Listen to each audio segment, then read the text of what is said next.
Good morning, everybody. Welcome to the Trainee Research Awards. I am Susan Vogelmeyer. I'm glad to welcome you here on behalf of the committee, which includes Andrew Crystal, Steve Hinshaw, Marina Tula-Shams, Dan Mathalon, and Dave Manoli.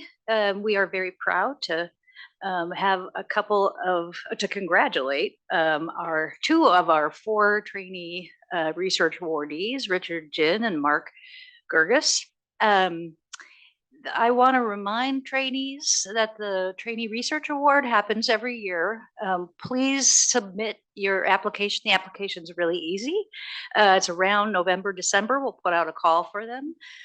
And even if you submitted before, if you're still a trainee the next year, please resubmit. There are a number of people who have received the award on the second go round, maybe when they've collected more data or something like that. So just want to remind you, it used to come with a lunch with Matt, so maybe it still does. Yes, great. So all that plus the honor. And I'm going to have Mason Kierbeck come down and introduce Mark, who's going to be the first awardee to present.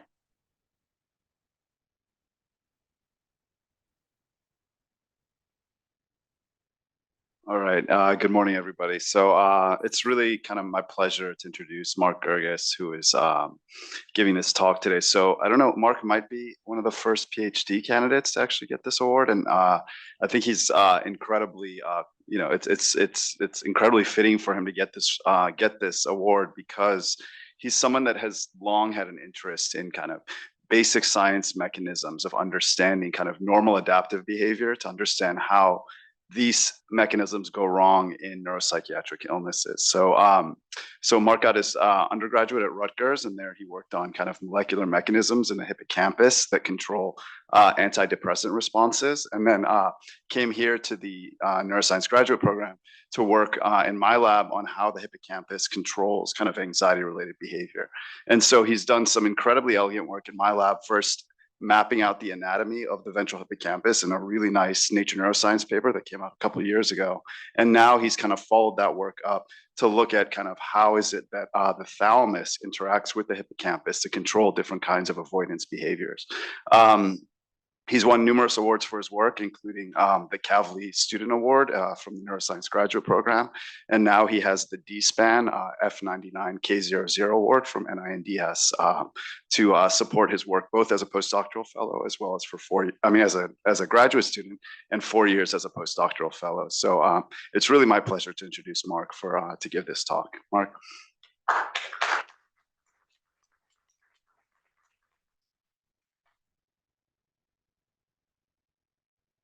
So good morning.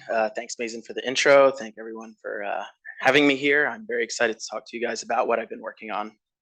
So the title of my project is Thalamic-Ventral hippocampal circuit that supports anxiety-related behavior.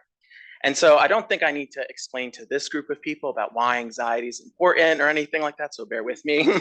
But generally, we're motivated partly by its prevalence. So we know about maybe a third of the population over the lifetime in the United States will be affected by some kind of anxiety disorder throughout their life.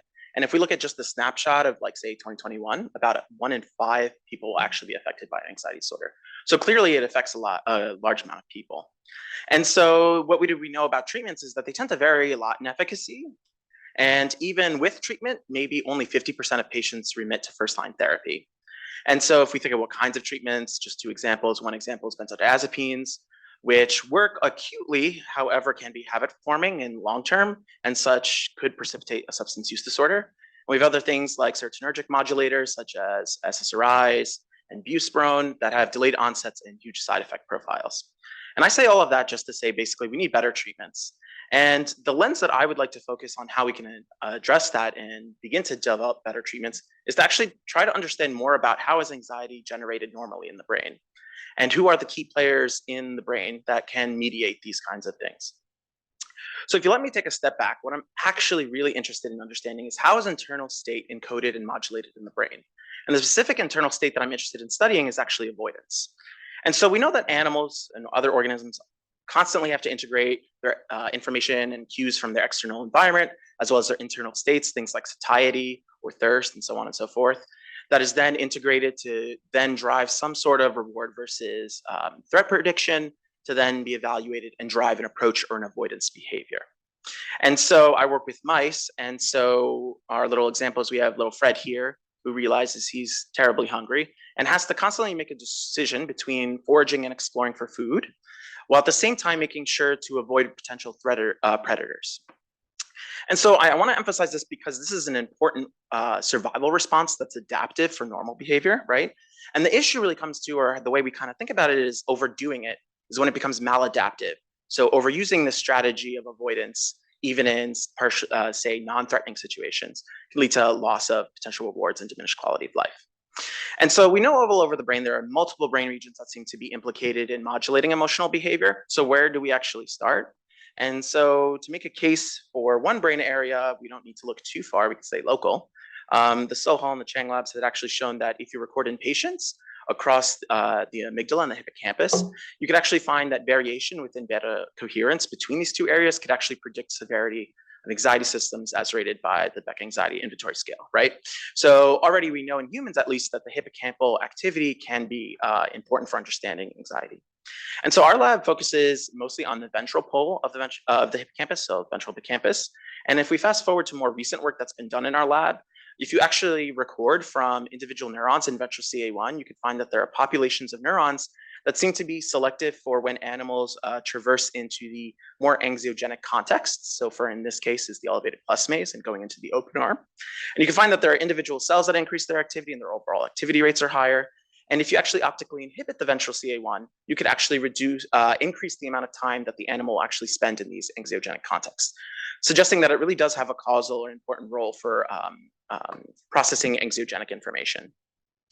And so the question that I really wanted to answer when I came into the lab is actually, how does VHPC generate these anxiogenic representations of contexts?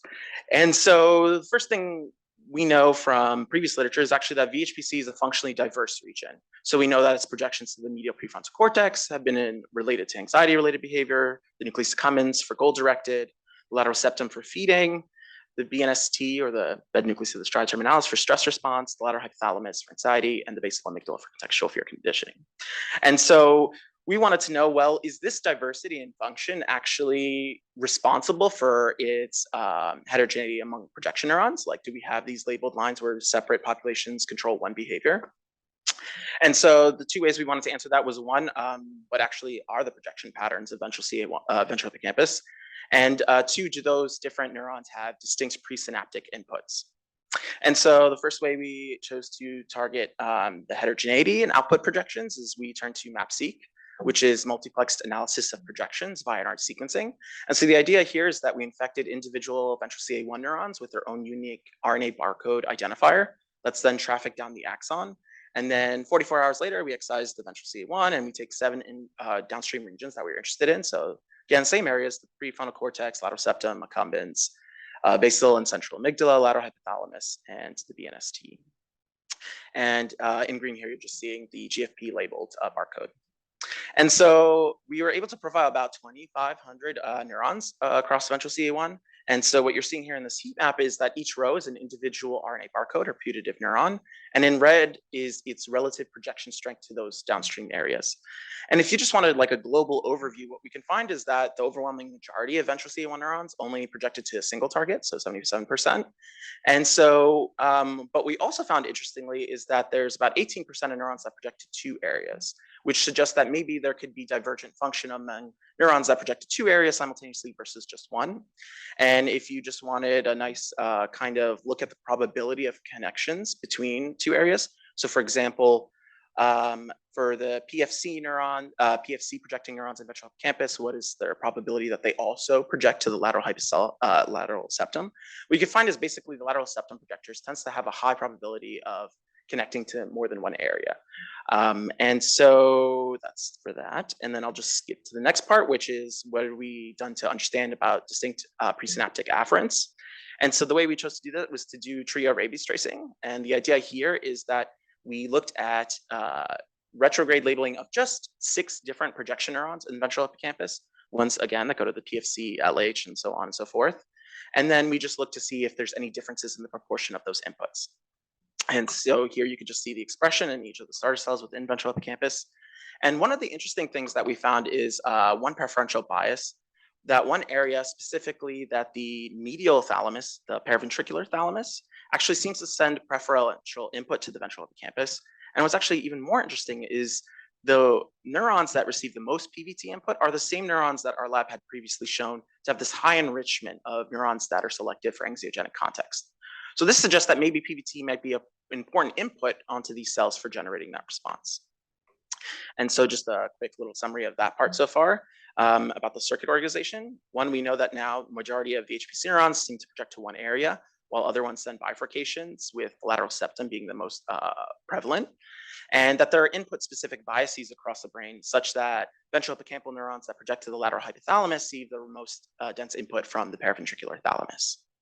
And so this kind of leads back to our question about how it's generated. Now that we know what the connections are, we want to know, well, what are the putative upstream areas that could relay anxiety-related info that ventral hippocampus uses? So again, our lab previously showed that 80% of these neurons in ventral hippocampus encode this. Our rabies tracing suggests that PVT sends dense input to that area. And so overall, our hypothesis now is that maybe PVT is relaying the aversive information that then ventral hippocampus is using for its context encoding and then driving behavior through its projections to the lateral hypothalamus. So is PVT a source of anxiety-related information? So we believe that PVT is in a perfect spot to relay anxiety-related signals. So if we look at just its input patterns, we know that it receives dense innervation from many important brainstem regions, the hypothalamus, other cortical areas, and so on and so forth, while at the same time sending diverse input across multiple nodes in the limbic network, suggesting that it's very nicely ingrained for or interconnected for emotional processing. And so overall, just a quick summary, the way I kind of think of PVT is it has the capacity to integrate bottom-up signals for interoceptive or homeostatic information, presumably, again, the hypothalamus and brainstem, while being able to exert top-down modulation for effective processing, so PFC, insula, so on and so forth, and it can relay that info to ventral hippocampus. So there are some issues to address while we were starting to tackle this. Well, the first thing is that majority of previous anatomical studies of understanding the posterior PVT has been, located or focused mostly on the posterior aspect. What I didn't tell you is that most of the neurons that we targeted that project to the ventral hippocampus lie almost exclusively to the anterior. So we don't know if they mirror the same kind of heterogeneity. And also, when you look at the posterior, it's only been limited to 3 areas. We also don't know if these neurons that project to the ventral hippocampus are a distinct population of neurons that are dedicated for this function, and how they actually compare to other projection neurons within the PVT. So the first thing we wanted to know is, do these neurons that project to the ventral hippocampus actually send collaterals to other limbic areas? So the way we sought to address this was to use a Cree-dependent synaptophysin tracing experiment, where we put that into the PVT and only label the ventral hippocampal projectors with a retro Cree injection. And here on the bottom, you can see in red in ventral hippocampus the terminals. We also were able to find terminals within the zona incerta, as well as the nucleus accumbens, the medial prefrontal cortex, the BNST, and the central amygdala. So again, all areas that are implicated in emotional processing suggest that PVT can actually have a diverse kind of, or rather diverse oversight of control over different areas at the same time. So we wanted to look into this more with more single cell resolution. So again, we applied our MapSeq technology, onto the PVT this time. So we labeled individual PVT neurons, and then we excised the PVT, the ventral hippocampus, PFC, all similar areas we've been looking at before, to try to see, is there predominant projection patterns that emerge? So like every other area, PVT turns out to be heterogeneous, so unsurprising. And so what we were able to do was to profile about 1,800 neurons this time. And again, each row is an individual neuron, and in purple it's its relative projection strength to these 7 downstream areas. And again, on the whole, about 60% of the neurons that we looked at only projected to one area. And of that 60%, 30% of neurons exclusively projected to the ventral hippocampus. So there actually does indeed exist a distinct subpopulation of neurons that are dedicated to talking to just the ventral hippocampus. What was actually more interesting was actually about 40% of the neurons actually bifurcated to more than one area. And so we were interested into looking at, well, okay, is there also some predominant patterns that emerge? And so we did some motif analysis where basically we were comparing the number of times we found a particular projection pattern versus what a null distribution that could tell us by chance what that would be. And so basically we divided this graph into 3 color sets, purple, green, and the black and gray. We'll just ignore the black and gray because they're not significant for now. And basically in purple, what we found is different motifs that are overrepresented. So this suggests that they actually came up more often than we would have expected by chance, which might mean that it's actually a predominant or a very prevalent projection or cell type. And so the way to read this graph is of the 400 plus PVT neurons that project to the nucleus accumbens and somewhere else, about 120 of them actually send bifurcations to the BNST. And so what was interesting for our purposes in terms of the ventral hippocampus is we were able to identify 4 novel cell types, ones that go to the ventral hippocampus as well as the zona incerta, that was overrepresented, ones that go to those 2 places as well as the BNST, and ones that also go to the nucleus accumbens. So in addition to that distinct population of ventral hippocampal projecting neurons, we also found other ones that bifurcate to other areas. And so that's the anatomical aspect, but what do we actually functionally know about PVT? So people in the literature have shown that, it has a role in fear memory consolidation, stress, processing of innate and valent stimuli, salience processing, as well as arousal and wakefulness. And if I was to give a bastardized quick summary or gross oversimplification of what I think PVT does, I would say that on the whole, increasing PVT tends to be bad for the animal, and decreasing PVT activity tends to be good for the animal. Now that we're all experts, what do we not know about PVT? One, again, does PVT activity actually reflect anxiety states? And is that activity how the HPC gains that selectivity for anxiogenic context? Is that how that representation is generated? And so the first thing we wanted to test was then to ask, does that input actually modulate avoidance behavior? And so the way we did this was with chemogenetically silencing the PVT to ventral hippocampal pathway. And then we put them through behavior and then see if we could actually reduce their avoidance. And so we turn to our classic elevated plus maze test. And what we actually find is that dread inhibited animals will tend to spend more time in these anxiogenic contexts. And in an analogous test, the open field test, we could also replicate the same effect where animals will tend to spend more time in the center, more anxiogenic context. So this suggests that inhibition has a consequence for anxiety-related behavior, so this pathway seems to be involved.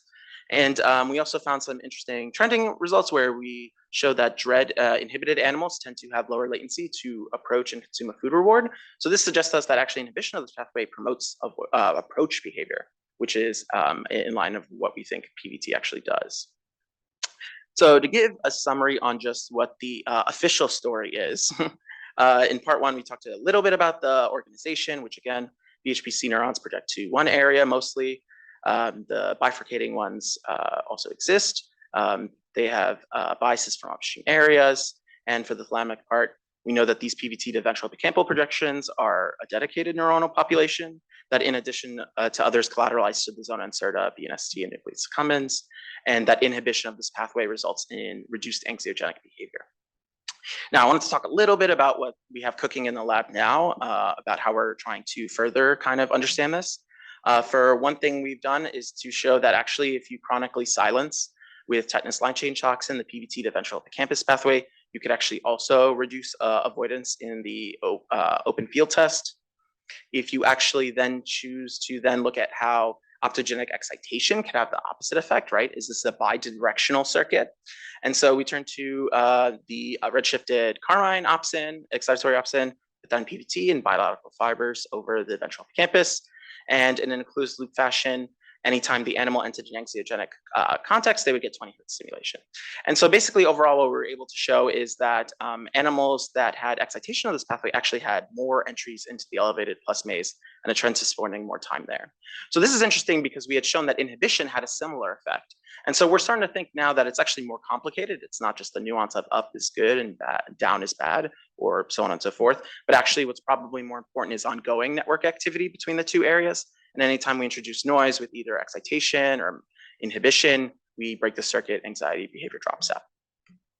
One of the other things we really want to understand is actually how does the PVT activity actually shape those representations in ventral hippocampus? And so the way we're doing that is to do the same PVT inhibition with chemogenetics, but this time to record population activity in ventral hippocampus. And then the idea here is then being able to understand, when we take PVT activity offline, how does the population activity reorganize? Do ventral hippocampal neurons that had this selectivity not drop out? Do they become safe selective? What actually happens, or what is the consequence? And so for now, we're still digging into this data, but just to give you a taste of some data we've collected, where we have, each individual row here in the C map is an individual neuron that is selected for the open arms of the elevated plus maze. This is just their population averages. So we're still digging into that data, so hopefully we'll have an answer soon. Other things we're turning to understanding more about behavior is learning some deep learning tools for behavioral analyses. So we want to be able to understand more rather than just harsh or strict metrics like entries or time spent. We want to actually know, what is the animal doing, when they're in these anxiogenic contexts, are we changing how they approach their environment? Are they just more hyper or more curious and exploratory? What actually goes on? And so what we're doing now is to do some deep lab cut in order to do some poise estimation, and to then combine that with more advanced machine learning tools and others like Keypoint MoSeek, where we can start to break down different behavioral syllables or actions that the animals tend to do in the maze, and then being able to start to relate that to the behavior and the manipulation and neural activity to try to understand, can we find some rhyme or reason across the circuit in its function? And some metrics we're thinking about doing is looking at things like the frequency of different syllables across different groups, as well as their transitions between different behavioral syllables. And so we are still digging into that and trying to understand how our manipulation experiments can either promote or inhibit rather different behavioral motifs. So we're still working on that. And for then, I'll just stop there and just give the acknowledgements. For one, obviously, Oh, okay. Well, if you want to watch the backgrounds, I'm sitting in the room next to you. and the people in bold in the lab, especially obviously Mason, for working on this with me, the thesis committee, funding support, and of course the mice who have been my partners in CRAC. And with that, I'll thank you all for coming this early and for staying around.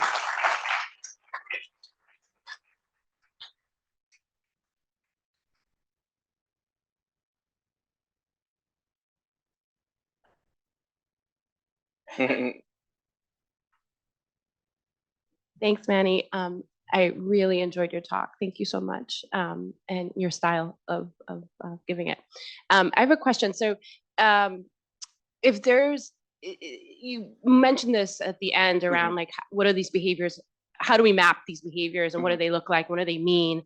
Do you have any hypotheses for what are the potential negative consequences of inhibition?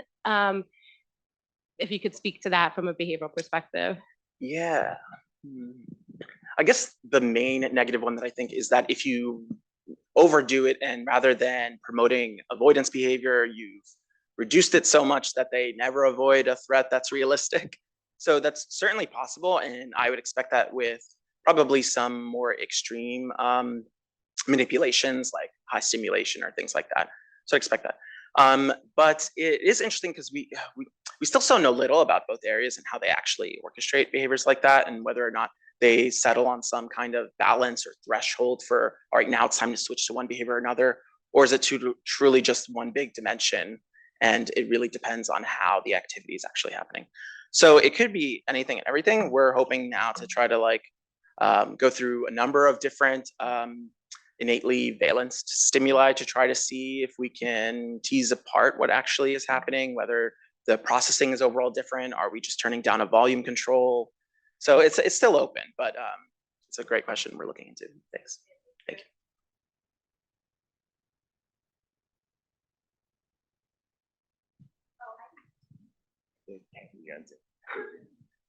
Hi, thank you so much for this super interesting talk. So I was wondering if you could go back to the slide with the MapSeq results with the bar graphs.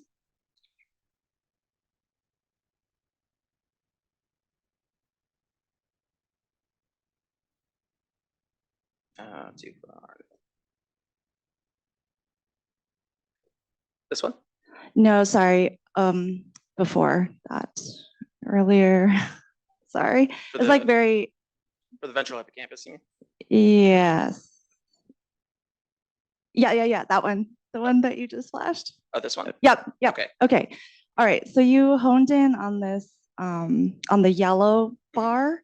And I was just wondering with that blue bar, there it looks like there's a lot of variability. But the proportion was pretty high. I was just curious if you thought maybe like this variability could explain some like individual differences in anxiety, or like that there might be a correlation with, yeah. Yeah, it totally could be. Anatomy techniques are really hard to try to standardize perfectly across animals. So it's kind of hard to really say, is the variability that we see in the number of labeled neurons directly related to the variability in animals' behavior? Because it's also likely that viral infection is also very variable and also has a spread. So it'd be really hard to try to tease that apart, but it is an interesting question for sure. We've done other things with like the MapSeq to try to see, because I showed you the connections of different outputs. But what I'm not showing you is the variation between the same projection motifs. So actually, do I have a slide on that? So actually, and I'm just using this as an example, the PVT neurons that project to the ventral hippocampus and zona incerta. So what we're showing here is that across each of the projections and their relative projection target here, you can find that these 88 neurons, which are the different colored bars, actually vary a lot in how they project to those downstream areas. It's not uniform. And so that already tells us a little bit about what potential variability there could be in how they manipulate an animal's behavior or how they function in that way. So I kind of see that in the same way. So they probably are related to some extent because these neurons aren't all connected to the same degree across the same areas. And so it's a very important question that it's very hard to tease apart, but we're working on it, I guess. Thank you.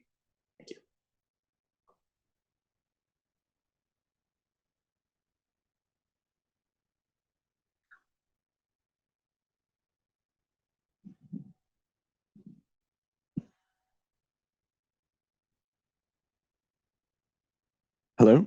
Hi. Thanks a lot for this really great talk. Forgive me if I missed this, but you modulated this PVT to ventral hippocampal pathway. And I'm just wondering, do you know what those ventral hippocampal neurons that receive those projections, what they project to, and do you have any guesses about what they are doing to affect avoidance? Thanks. Yeah, so our rabies our retrograde tracing data suggests that the PVT input onto the ventral hippocampus, so that's actually the graph we were just looking at, tends to send its most dense projections to the ventral hippocampal neurons that project to the lateral hypothalamus. And so previously from our lab, we know that that projection has high degree of selectivity for anxiogenic context and can modulate behavior.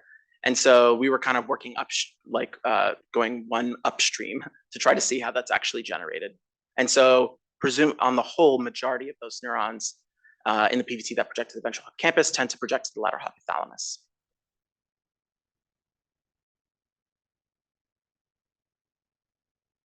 So you talk a lot about, or you're coming from the ventral hippocampus, right? So you're thinking in terms of environment, in terms of what about the cues, right? So anxiety-related cues makes you go backward, or starting from the PVT. Yeah. So I've kind of wrestled a little bit about this, like how to exactly tease that apart, because the way I kind of think about it is in two different camps. One camp where we think of things like innate anxiety, stuff that's like hardwired that doesn't need to be taught. And so for those kinds of things, I tend to think that the stimuli itself is enough to elicit a response. But when we think of things about like learned fear or fear conditioning or things like PTSD in human population, it's a learning event that becomes, overgeneralized, overused in everything. So I tend to think of those two processes as separate, but not that they don't converge at any point in the brain at some point. So I tend to think as the PVT may be more closer to the innate things, but can at the same time be engaged by other circuits, maybe cortical circuits, for learning events. So for example, maybe you don't need to, the PVT doesn't need to be taught that, that a cat is dangerous, for example, or something like that. But at the same time, you can then use that activity with cortical input to then be like, well, elicit that same response when I give you a foot shock, for example, right? And then that becomes a more learned response. And maybe that then the PBT now cares about the cue in those situations, but cares about the stimulus itself in more innate contexts. If that answered your question. Yeah. Ish. Yeah. One more question, just in terms of thinking about folks who decrease anxiety with the drugs you mentioned and with behavioral interventions, like does this suggest some things for our clinical audience? Well, if there's anything the brain has taught me is that everything is heterogeneous, and when you hit it with anything, everything changes. So is there going to be an ideal treatment? Probably not. Probably just because the clinical population tends to vary a lot in presentation of anxiety, for example. And so chances are they're probably different circuits. And so that's probably what motivates us to really work on this, is to try to understand can we subdivide within mice that can then tell us which treatments might be more targeted for a particular phenotype. But I think both the mouse and the human population still need to be studied a bit more to really stratify the differences before we can get like really good treatments. Thank you.